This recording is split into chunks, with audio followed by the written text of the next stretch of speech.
Hello transcribers.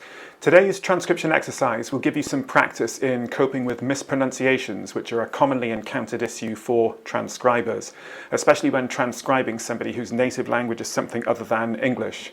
You are going to hear sentences spoken by somebody who not only has quite a strong Indian accent, but also severely mispronounces one word in every sentence. And your task will be to identify what word they're trying to say. I would be very grateful if you would like this video and also subscribe and ring the bell for notifications of future exercises. And as always, before we start, a very quick word from our sponsor, the FTW Transcriber, which is software for transcriptionists. Need to remember a place in a recording? Use the FTW Transcriber's bookmarks feature. You can store the current play point in the bookmarks list just by pressing Ctrl-Q. And you can optionally name the bookmarks. To go quickly to a play point in the bookmarks list, just double-click on it. Keep track more easily with the FTW Transcriber.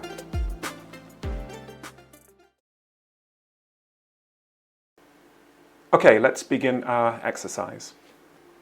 So you're going to hear the speaker with the Indian accent mispronouncing one word in a sentence. You try to identify what the missing word is. Here's number one.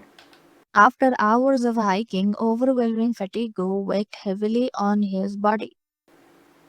Right, let's have that again. After hours of hiking, overwhelming fatigue weighed heavily on his body. So it sounds like fatigue, but that can't be right. Here's a clue for you. After hours of hiking, overwhelming fatigue weighed heavily on his body. So the missing word is a word that means the same as tiredness. Any thoughts? Here comes the answer. After hours of hiking, overwhelming fatigue weighed heavily on his body. Yeah, so the missing word is fatigue. If you look at that word, the spelling of it, you can perhaps understand why somebody might pronounce it fatigue. All the mispronunciations in this exercise, by the way, are ones that somebody somewhere really made. Number two. The small village had a picturesque charm with its colorful country cottages. And once more. The small village had a picturesque charm with its colorful country cottages. Yes, it sounds like picturesque, but that can't be right. Here's a clue for you. The small village had a picturesque charm with its colorful country cottages. And here is the answer. The small village had a picturesque charm with its colorful country cottages. Yeah, so the missing word is picturesque. And if you look in the parentheses there, the brackets, you can understand perhaps why somebody might see it as picture and then skew. But it's picturesque. Number three. A good recipe for success includes patience, dedication, and hard work. And once more. A good recipe for success includes patience, dedication, and hard work. And here's a clue. A good recipe for success includes patience, dedication, and hard work. Yes, it sounds like recipe, but that isn't a word. So what word sounds like recipe but means formula, and which word would fit into that context? Here is the answer. A good recipe for success includes patience, dedication, and hard work. Yeah, so the missing word is recipe, which non-native speakers of English often come unstuck over. Here's number four. I listened carefully and felt that his arguments were just a load of meaningless hyperbole. And once more. I listened carefully and felt that his arguments were just a load of meaningless hyperbole. And here's your clue. I listened carefully and felt that his arguments were just a load of meaningless hyperbole. And here's the answer. I listened carefully and felt that his arguments were just a load of meaningless hyperbole. Yes, so that missing word looks as though it should be pronounced hyperbole, but it is actually hyperbole, which means something like inflated language or overstatement. Good Greek word. Number five. The abandoned house had a macabre atmosphere filled with eerie whispers. And once more. The abandoned house had a macabre atmosphere filled with eerie whispers. And here's your clue. The abandoned house had a macabre atmosphere filled with eerie whispers. Right, and the answer is? The abandoned house had a macabre atmosphere filled with eerie whispers. Yes, she pronounces it macabre, which you can perhaps understand, but it is actually the French word macabre. Number 6. The waiters served a delicious hors d'oeuvres before the main course arrived. And again, little clue in the picture there. The waiters served a delicious hors d'oeuvres before the main course arrived. Your clue? The waiters served a delicious hors d'oeuvres before the main course arrived. And here's the answer. The waiters served a delicious hors d'oeuvres before the main course arrived. Yes, hors d'oeuvres is not quite the right pronunciation.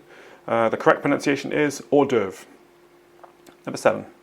The theater's fake aid was beautifully illuminated during the evening performances. And again. The theater's fake aid was beautifully illuminated during the evening performances. And the clue? The theater's fake aid was beautifully illuminated during the evening performances. Yes, it sounds like she's saying fake aid, and it means frontage. So what word means frontage and could be mispronounced as fake aid? Here's the answer. The theater's fake aid was beautifully illuminated during the evening performances. Yes, the correct word is facade. The facade of a building is like the face of a building. Sometimes facade is spelt with that little squiggle underneath the C, according to some dictionaries, which is the French way. Number 8. Their vacation plans went awry after missing the flight entirely. And once more. Their vacation plans went awry after missing the flight entirely. Here's a clue. Their vacation plans went awry after missing the flight entirely. So it sounds like awry, and it means amiss or askew. So what could that be? Here's the answer. Their vacation plans went awry after missing the flight entirely. Yeah, so she says awry, but you actually pronounce that word awry, which means something like crooked. A wry smile, W-R-Y, means a crooked smile. Number 9. Each island in the archipelago had its own distinct charm and character. And again. Each island in the archipelago had its own distinct charm and character. And your clue is? Each island in the archipelago had its own distinct charm and character.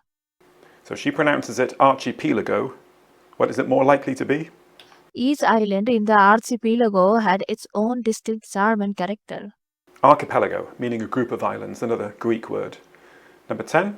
Yosemite attracts thousands of visitors each year from around the world. And again. Yosemite attracts thousands of visitors each year from around the world. Your clue? Yosemite attracts thousands of visitors each year from around the world. And the answer is? Yosemite attracts thousands of visitors each year from around the world. You can see why somebody might want to pronounce it Yosemite, but it is actually Yosemite. Number 11. He agreed to help, but there was a caveat regarding timing. And once more. He agreed to help, but there was a caveat regarding timing. And the clue? He agreed to help, but there was a caveat regarding timing. And the answer? He agreed to help, but there was a caveat regarding timing. You can see why she might have wanted to say caveat, but it is actually caveat, which I think is the Latin word for beware. Number 12. Understanding geospatial relationships is crucial for urban planning and development projects. And again. Understanding geospatial relationships is crucial for urban planning and development projects. And the clue? Understanding geospatial relationships is crucial for urban planning and development projects. And here's the answer. Understanding geospatial relationships is crucial for urban planning and development projects. Yes, she pronounces it geospatial. It is actually geospatial, like spatial meaning related to space. Geospatial data is data which helps you to identify the location of something. Number 13. The book features a character named Beatrice who loves adventure. And again. The book features a character named Beatrice who loves adventure. Here's the clue. The book features a character named Beatrice who loves adventure. Beat rice. So what girl's name might wrongly be pronounced beat rice? Here's the answer. The book features a character named Beatrice who loves adventure. So the answer is Beatrice. And lastly, number 14. The doctors worked quickly to stop the hemorrhaging and stabilize her. And again. The doctors worked quickly to stop the hemorrhaging and stabilize her. And your clue. The doctors worked quickly to stop the hemorrhaging and stabilize her. And the answer. The doctors worked quickly to stop the hemorrhaging and stabilize her. Yes, so another Greek word, the missing word was hemorrhaging. That's the American spelling there. In UK English, it's H-A-E. Right, and we are done. There we are. I hope you found that was helpful practice. Please do like and subscribe and ring the bell. And please share this series of transcription exercises with your friends and your colleagues. Thank you very much. Bye for now.